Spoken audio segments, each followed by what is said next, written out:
ఈరోజు ఆంధ్రప్రదేశ్ 10వ తరగతి సాంఘిక శాస్త్రం పాలిటీ టెక్స్ట్ బుక్లోని మొదటి పాఠానికి సంబంధించిన పరీక్షను చూద్దాం. మొదటి పాఠం అధికార విభజన. ఇందులో 16 నుంచి 25 పేజీ వరకు. ముందుగా నేను ప్రశ్నలు చదువుతాను, మీరు కూడా ఆన్సర్లు రాయండి. లాస్ట్లో ఆన్సర్ చూద్దాం. భారతదేశంలో సమాఖ్య ప్రభుత్వం మనం ఏ ప్రభుత్వంగా వ్యవహరిస్తారు?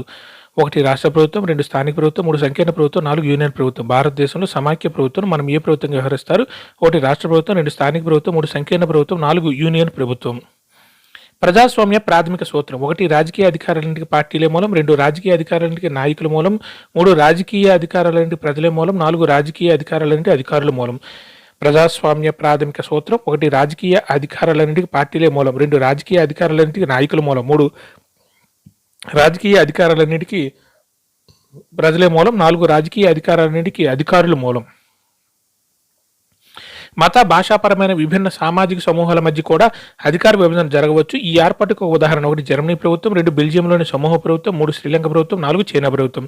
మత భాషాపరమైన విభిన్న సామాజిక సమూహాల మధ్య కూడా అధికార విభజన జరగవచ్చు.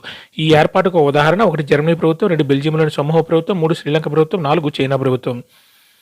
దేశమంతటికి ఒక సాధారణ ప్రభుత్వం రాష్ట్ర లేదా ప్రాంతీయ స్థాయిలో ఉండే ఆయా ప్రభుత్వాల మధ్య అధికార విభజన జరుగుతుంది. దేశమంతటికి ఉండే అటువంటి సాధారణ ప్రభుత్వం ఏమని అంటారు? 1 సమాఖ్య ప్రభుత్వం, 2 లౌకిక ప్రభుత్వం, 3 సంకీర్ణ ప్రభుత్వం, 4 ప్రజాస్వామ్య ప్రభుత్వం. దేశమంతటికి ఒక సాధారణ ప్రభుత్వం రాష్ట్ర లేక ప్రాంతీయ స్థాయిల్లో ఉండే ఆయా ప్రభుత్వాల మధ్య అధికార విభజన జరుగుతుంది. దేశమంతటికి ఉండే అటువంటి సాధారణ ప్రభుత్వం ఏమని అంటారు? 1 సమాఖ్య ప్రభుత్వం, 2 లౌకిక ప్రభుత్వం, 3 సంకీర్ణ ప్రభుత్వం, 4 ప్రజాస్వామ్య ప్రభుత్వం. ముంబైలోని 7 బాలల గృహాల్లో ఉన్న 2000 మంది పిల్లల జీవన స్థితిగతులను మెరుగుపరిచే చర్యలు తక్షణమే తీసుకోవాలని బొంబాయి హైకోర్టు మహారాష్ట్ర ప్రభుత్వాన్ని ఆదేశించింది. ఇక్కడ ఎవరితో అధికారం పంచుకుంటున్నారు?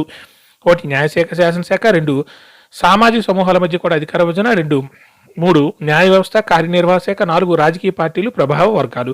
ముంబైలోని 7 బాలల గృహాలలో ఉన్న 2000 మంది పిల్లల జీవన స్థితిగతులు మెరుగుపరిచే చర్యలు తక్షణమే తీసుకోవాలని బొంబాయి హైకోర్టు మహారాష్ట్ర ప్రభుత్వాన్ని ఆదేశించింది. ఇక్కడ ఎవరితో అధికారం పంచుకుంటున్నారు? 1 న్యాయ వ్యవస్థ, శాసనశాఖ, 2 సామాజిక సమూహాల మధ్య కూడా అధికార విభజన, 3 న్యాయ వ్యవస్థ, కార్యనిర్వాహక శాఖ, 4 రాజకీయ పార్టీలు, ప్రభావ వర్గాలు. వివిధ స్థాయిల ప్రభుత్వాలు ఉన్న మనలాంటి దేశాల్లో ఏది వివిధ స్థాయిల ప్రభుత్వాల అధికారులను స్పష్టంగా పేర్కొంటుంది? 1 కేంద్ర ప్రభుత్వం, 2 రాజ్యాంగం, 3 రాష్ట్ర ప్రభుత్వం, 4 స్థానిక ప్రభుత్వం. వివిధ స్థాయిలో ప్రభుత్వాలు ఉన్న మనలాంటి దేశాల్లో ఏది వివిధ స్థాయిల ప్రభుత్వాల అధికారాలను స్పష్టంగా పేర్కొంటుంది? 1 కేంద్ర ప్రభుత్వం, 2 రాజ్యాంగం, 3 రాష్ట్ర ప్రభుత్వం, 4 స్థానిక ప్రభుత్వం. అధికార విభజనకు సంబంధించి సరైనది. 1 ప్రభుత్వంలో ప్రజల భాగస్వామ్యాన్ని ప్రోత్సహిస్తుంది, 2 వివిధ సమూహాల మీద సంఘర్షణ తగ్గిస్తుంది, 3 మధ్యవర్తిత్వానికి అవకాశాలు తగ్గిస్తుంది, 4 పైవన్నీ. అధికార విభజనకు సంబంధించి సరైనది. 1 ప్రభుత్వంలో ప్రజల భాగస్వామ్యాన్ని ప్రోత్సహిస్తుంది, 2 వివిధ సమూహాల మధ్య సంఘర్షణ తగ్గిస్తుంది, 3 మధ్యవర్తిత్వానికి అవకాశాలను తగ్గిస్తుంది, 4 పైవన్నీ. న్యాయమూర్తులు ఎవరిచే నియమించబడినప్పటికీ వారు కార్యనిర్వాహక శాఖ పనితీరును, శాసన నిర్మాణ శాఖలు రూపొందించిన చట్టాలను నియంత్రించవచ్చు. 1 కేంద్ర ప్రభుత్వం, 2 శాసన నిర్మాణ శాఖ, 3 కార్యనిర్వాహక శాఖ, 4 రాష్ట్ర ప్రభుత్వం. న్యాయమూర్తులు ఎవరిచే నియమించబడినప్పటికీ వారు కార్యనిర్వాహక శాఖ పనితీరును, శాసన నిర్మాణ శాఖలు రూపొందించిన చట్టాలు నియంత్రించవచ్చు. 1 కేంద్ర ప్రభుత్వం, 2 శాసన నిర్మాణ శాఖ, 3 కార్యనిర్వాహక శాఖ, 4 రాష్ట్ర ప్రభుత్వం. కెనడాలోని ఒంటారియో రాష్ట్ర ప్రభుత్వం ఆదివాసీ తెగతో భూ వివాద పరిష్కారానికి అంగీకరించింది. ఆదివాసీల పట్ల పరస్పర గౌరవం, సహకార భావనలతో తమ ప్రభుత్వం పనిచేస్తుంది. స్థానిక వ్యవహారాల శాఖ మంది ప్రకటించారు. ఇక్కడ ఎవరితో అధికారం పంచుకుంటున్నారు? 1 న్యాయ వ్యవస్థ, కార్యనిర్వహణ శాఖ, 2 సామాజిక సమూహాల మధ్య అధికార విభజన, 3 రాజకీయ పార్టీలు, ప్రభావ వర్గాలు, 4 వివిధ స్థాయిలో ప్రభుత్వాల మధ్య అధికార విభజన. కెనడాలోని ఒంటారియో రాష్ట్ర ప్రభుత్వం ఆదివాసీ తెగతో భూ వివాద పరిష్కారాన్ని అంగీకరించింది. ఆదివాసీల పట్ల పరస్పర గౌరవం, సహకార భావాలతో తమ ప్రభుత్వం పనిచేస్తుందని స్థానిక వ్యవహారాల శాఖ మంది ప్రకటించారు. ఇక్కడ ఎవరితో అధికారం పంచుకుంటున్నారు? 1 న్యాయ వ్యవస్థ, కార్యనిర్వాహక శాఖ, 2 సామాజిక సమూహాల మధ్య కూడా అధికార విభజన, 3 రాజకీయ పార్టీలు, ప్రభావ వర్గాలు, 4 వివిధ స్థాయిలో ప్రభుత్వాల మధ్య అధికార విభజన. సమకాలీన ప్రజాస్వామ్యంలో ఇది వివిధ రాజకీయ పార్టీల మధ్య పోటీ రూపంలో ఉంటుంది. ఇటువంటి పోటీ వలన అధికారం ఏమి కాకుండా ఉంటుంది? 1 పూర్తిగా లేకుండా పోతుంది, 2 రాష్ట్రపతి పాలన కాకుండా పోతుంది, 3 రాజకీయ పార్టీల మధ్య సంఘర్షణ వస్తుంది, 4 ఒకరి చేతులు కేంద్రీకృతం కాకుండా పోతుంది. సమకాలీన ప్రజాస్వామ్యాలలో వివిధ రాజకీయ పార్టీల మధ్య పోటీ రూపంలో ఉంటుంది. ఇటువంటి పోటీ వలన అధికారం ఏమి కాకుండా పోతుంది? 1 పూర్తిగా లేకుండా పోతుంది, 2 రాష్ట్రపతి పాలన కాకుండా పోతుంది, 3 రాజకీయ పార్టీల మధ్య సంఘర్షణ, 4 ఒకరి చేతులు కేంద్రీకృతం కాకుండా ఉంటుంది. ఉన్నత నిమ్న స్థాయి ప్రభుత్వాల మధ్య జరిగే అధికార విభజన ఏమని పిలుస్తారు? 1 సమాంతరం కాని అధికార విభజన, 2 సమాంతర అధికార విభజన, 3 సామాజిక సమూహాల మధ్య కూడా అధికార విభజన, 4 పైవేవి కాదు. ఉన్నత నిమ్న స్థాయి ప్రభుత్వాల మధ్య జరిగే అధికార విభజన ఏమని పిలుస్తారు? 1 సమాంతరం కాని అధికార విభజన, 2 సమాంతర అధికార విభజన, 3 సామాజిక సమూహాల మధ్య కూడా అధికార విభజన, 4 పైవేవి కాదు. కూటమి ఎన్నికలు విజయం సాధించినప్పుడు ఏ ప్రభుత్వాన్ని ఏర్పాటు చేసి అధికారాన్ని పంచుకుంటారు? ఒకటి అధికార ప్రభుత్వాన్ని, 2 సంకీర్ణ ప్రభుత్వాన్ని, 3 మత సామరస్య ప్రభుత్వాన్ని, 4 అధ్యక్ష తరహా ప్రభుత్వాన్ని. కూటమి ఎన్నికల్లో విజయం సాధించినప్పుడు ఏ ప్రభుత్వాన్ని ఏర్పాటు చేసి అధికారాన్ని పంచుకుంటారు? ఒకటి అధికార ప్రభుత్వాన్ని, 2 సంకీర్ణ ప్రభుత్వాన్ని, 3 మత సామరస్య ప్రభుత్వాన్ని, 4 అధ్యక్ష తరహా ప్రభుత్వాన్ని. అవిభాజ్య రాజకీయ అధికార భావనకు వ్యతిరేకంగా ఏ ఆలోచన ఉద్భవించింది? ఒకటి అధికార విభజన, 2 పార్టీ విభజన, 3 మత విభజన, 4 కులాల విభజన. అవిభాజ్య రాజకీయ అధికార భావనకు వ్యతిరేకంగా ఏ ఆలోచన ఉద్భవించింది? ఒకటి అధికార విభజన, 2 పార్టీ విభజన, 3 మత విభజన, 4 కులాల విభజన.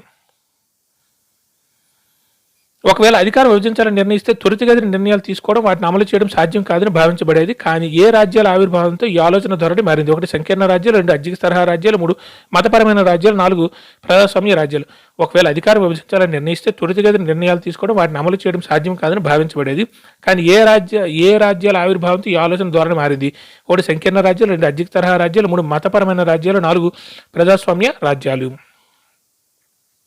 అధికార విభజనపై ఏ వాక్యాలు సరైన? ఒకటి వివిధ సామాజిక వర్గాల మధ్య సంఘర్షణ అవకాశాలు తగ్గించడానికి సహాయపడుతుంది, 2 అధికార విభజన ప్రజాస్వామ్యానికి మంచిది, 3 పైవన్నీ, 4 ఒకటి మాత్రమే.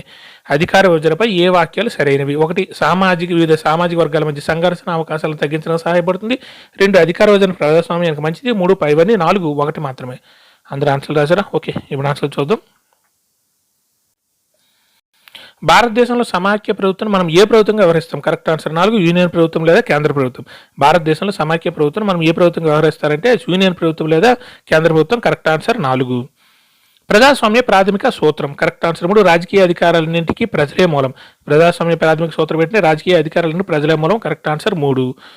మత భాషాపరమైన విభిన్న సామాజిక సమూహాల మధ్య కూడా అధికార విభజన జరగవచ్చు. ఈ ఏర్పాటుకు ఉదాహరణ ఏంటంటే కరెక్ట్ ఆన్సర్ ఏంటి? బెల్జియంలోని సమూహ ప్రభుత్వం. మత భాషాపరమైన విభిన్న సామాజిక సమూహాల మధ్య కూడా అధికార విభజన జరగవచ్చు. ఇది ఒక రకం. ఈ ఏర్పాటుకు ఉదాహరణ ఏంటంటే బెల్జియంలోని సమూహ ప్రభుత్వం. Correct answer 2. దేశమంతరికి ఒక సాధారణ ప్రభుత్వం, రాష్ట్రాల లేదా ప్రాంతీయ స్థాయిలో ఉండే ఆయా ప్రభుత్వాల మధ్య అధికార విభజన జరుగుతుంది. దేశమంతరికి ఉన్నటువంటి సాధారణ ప్రభుత్వాన్ని ఏమంటారంటే దేశమంతరికి ఉండే సాధారణ ప్రభుత్వం. కరెక్ట్ ఆన్సర్ 1 సమాఖ్య ప్రభుత్వం.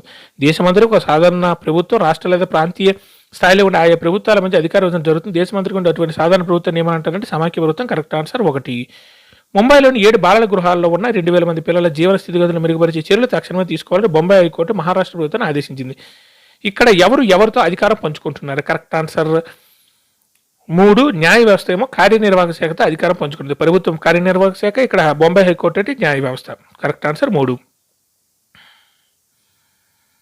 వివిధ స్థాయిలో ప్రభుత్వాలు ఉన్న మన లాంటి దేశాల్లో ఏది వివిధ స్థాయిలో ప్రభుత్వాల అధికారులను స్పష్టంగా పేర్కొంటుంది? కరెక్ట్ ఆన్సర్ 2 రాజ్యాంగం. వివిధ స్థాయిలో ప్రభుత్వాలు ఉన్న మన లాంటి దేశాల్లో ఏది వివిధ స్థాయిలో ప్రభుత్వాల అధికారులను స్పష్టంగా పేర్కొంటుందంటే రాజ్యాంగం. Correct answer 2. అధికార విభజనకు సంబంధించి సరైనది. కరెక్ట్ ఆన్సర్ 4 పైవన్నీ. ప్రభుత్వంలో ప్రజల భాగస్వామ్యాన్ని ప్రోత్సహిస్తుంది, వివిధ సమూహాల మధ్య సంఘర్షణ తగ్గిస్తుంది, మధ్యవర్తిత్వానికి అవకాశాలను తగ్గిస్తుంది. అధికార విభజనకు సంబంధించి సరైనది ఏంటంటే ప్రభుత్వంతో ప్రజల భాగస్వామ్యాన్ని ప్రోత్సహిస్తుంది, వివిధ సమూహాల మధ్య సంఘర్షణ తగ్గిస్తుంది, మధ్యవర్తిత్వానికి అవకాశాలను తగ్గిస్తుంది. కరెక్ట్ ఆన్సర్ 4 పైవన్నీ. న్యాయమూర్తులు ఎవరిచే నియమించబడినప్పటికీ వారు కార్యనిర్వాహక శాఖ పనితీరును శాసన నిర్మాణ శాఖలు రూపొందించిన చట్టాలను నియంత్రించవచ్చు. కరెక్ట్ ఆన్సర్ 3 కార్యనిర్వాహక శాఖ. న్యాయమూర్తులు ఎవరిచే నియమించబడినప్పటికీ వారు కార్యనిర్వాహక శాఖ పనితీరును శాసన నిర్మాణ శాఖలు రూపొందించిన చట్టాలను నియంత్రించవచ్చు అంటే కార్యనిర్వాహక శాఖతో నియమించబడినప్పటికీ. Correct answer 3. కెనడాలోని వెంటారియో రాష్ట్ర ప్రభుత్వం ఆదివాసీ తెగతో భూ వివాద పరిష్కారం అంగీకరించింది. ఆదివాసీల పట్ల పరస్పర గౌరవం, సహకార భావంతో తమ ప్రభుత్వం పనిచేస్తుంది స్థానిక వ్యవహారాల శాఖ మంది ప్రకటించారు. ఇక్కడ ఎవరితో అధికారం పంచుకుంటున్నారు? కరెక్ట్ ఆన్సర్ 2 సామాజిక సమూహాల మధ్య కూడా అధికార విభజన జరుగుతుంది అనేది మనం ఈ రకం కింద మనం దాన్ని చెప్పవచ్చు.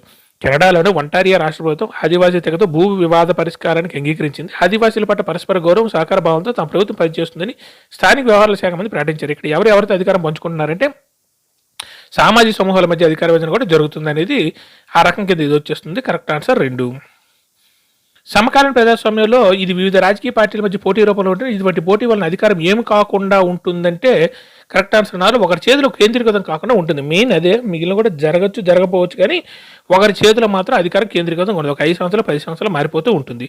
సమకాలీన ప్రజాస్వామ్యంలో ఇది వివిధ రాజకీయ పార్టీల మధ్య పోటీ రూపంలో ఉంటుంది. ఇటువంటి పోటీ వలన అధికారం ఏం కాకుండా పోతుంది? ఒకరి చేతులు కేంద్రీకృతం కాకుండా పోతుంది. Correct answer 4. ఉన్నత నిమ్న స్థాయి ప్రభుత్వాల మధ్య జరిగే అధికార విభజన ఏమని పిలుస్తారు? కరెక్ట్ ఆన్సర్ 1 సమాంతరం కాని వర్టికల్ అధికార విభజన అంటారు. దాన్ని వర్టికల్ అంటారు. ఉన్నత నిమ్న స్థాయి ప్రభుత్వాల మధ్య జరిగే అధికార విభజన ఎలా పిలుస్తారు? సమాంతరం కానీ అధికార విభజన. కరెక్ట్ ఆన్సర్ 1 వర్టికల్ అంటారు. కూటమి ఎన్నికల్లో విజయం సాధించినప్పుడు ఏ ప్రభుత్వాన్ని ఏర్పాటు చేసి అధికారాన్ని పంచుకుంటారంటే సంకీర్ణ ప్రభుత్వాన్ని. Correct answer 2. కూటమి ఎన్నికల్లో విజయం సాధించినప్పుడు ఏ ప్రభుత్వాన్ని ఏర్పాటు చేసి అధికారాన్ని పంచుకుంటారంటే సంకీర్ణ ప్రభుత్వాన్ని. Correct answer 2. అవిభాజ్య రాజకీయ అధికార భావన ప్రత్యేకంగా ఏ ఆలోచన ఉద్భవించింది? కరెక్ట్ ఆన్సర్ 1 అధికార విభజన. అవిభాజ్య రాజకీయ అధికార భావనకు వ్యతిరేకంగా ఏ ఆలోచన వచ్చిందంటే అధికార విభజన అనే భావన వచ్చింది, ఆలోచన ఉద్భవించింది. Correct answer 1. ఒకవేళ అధికారం విభజించాలని నిర్ణయిస్తే త్వరితగతిన నిర్ణయాలు తీసుకోవడం, వాటిని అమలు చేయడం సాధ్యం కాదని భావించబడేది. కానీ ఏ రాజ్యాల ఆవిర్భావంతో ఈ ఆలోచన ధోరణి మారిందంటే ప్రజాస్వామ్య రాజ్యాలు. Correct answer 4. ఒకవేళ అధికారం విభజించాలని నిర్ణయిస్తే త్వరితగతిన నిర్ణయాలు తీసుకోవడం, వాటిని అమలు చేయడం సాధ్యం కాదని భావించబడేది. కానీ ఏ రాజ్యాల ఆవిర్భావంతో ఈ ఆలోచన ధోరణి మారిందంటే ప్రజాస్వామ్య రాజ్యాలు. Correct answer 4. అధికార విభజనపై ఏ వాక్యాలు సరైనవి? కరెక్ట్ ఆన్సర్ 3 పైవన్నీ వివిధ సామాజిక వర్గాల మధ్య సంఘర్షణ అవకాశాలు తగ్గించడానికి సహాయపడుతుంది. కరెక్ట్ ఆన్సర్ 3 పైవన్నీ. అధికార విభజనపై ఏ వాక్యాలు సరైనవంటే వివిధ సామాజిక వర్గాల మధ్య సంఘర్షణ అవకాశాలు తగ్గించడానికి సహాయపడుతుంది. అధికార విభజన ప్రజాస్వామ్యానికి మంచిది. కరెక్ట్ ఆన్సర్ 3 పైవన్నీ. అందరూ ఎగ్జామ్ రాశారా? కింద ఆన్సర్లు కూడా ఉన్నాయి, చూసుకోండి. Thank you.